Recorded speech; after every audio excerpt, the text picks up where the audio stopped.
ఈ పిల్లాడి దగ్గర అడ్వాన్స్డ్ టెక్నాలజీ గల కళ్ళజోడు ఉంటుంది. ఈ కళ్ళజోడులో నుండి ఏగలాంటి చిన్న డివైస్ బయటికి వస్తుంది. ఈ డివైస్ ఈ పిల్లాడి పక్కన ఉన్న మరొక పిల్లాడి దగ్గరికి వెళ్తుంది. అతడు ఎగ్జామ్ లో రాసే ఆన్సర్లన్నీ ఇది ఫోటోలు తీస్తుంది.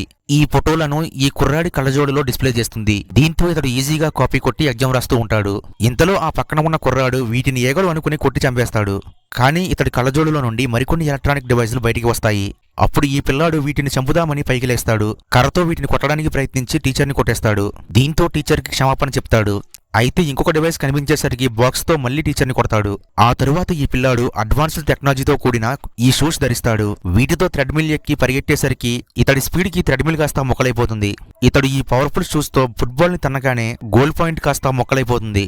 అలాగే హై జంప్ లో కూడా ఈ షూస్ కు ఉన్న స్ప్రింగ్ సహాయంతో బాగా ఎత్తుకు ఎగురుతాడు. అయితే ఇంతలో ఇతడికి మెలకువ వస్తుంది. ఇవన్నీ ఈ కుర్రాడు కలలో ఊహించుకుంటూ ఉంటాడు. ఇతని తండ్రి స్కూల్ కి వెళ్లాలి లెగు అని అంటూ ఉంటాడు. కానీ ఈ కుర్రాడు రియల్ లైఫ్ లో ఎలాగైనా ఇలాంటి పవర్స్ సంపాదించాలని అనుకుంటూ ఉంటాడు. అయితే ఇతడికి నిజంగా పవర్స్ వస్తాయో లేదో తెలుసుకోవాలనుకుంటే వీడియోని లైక్ చేసి నెక్స్ట్ పార్ట్ అని కామెంట్ చేయండి.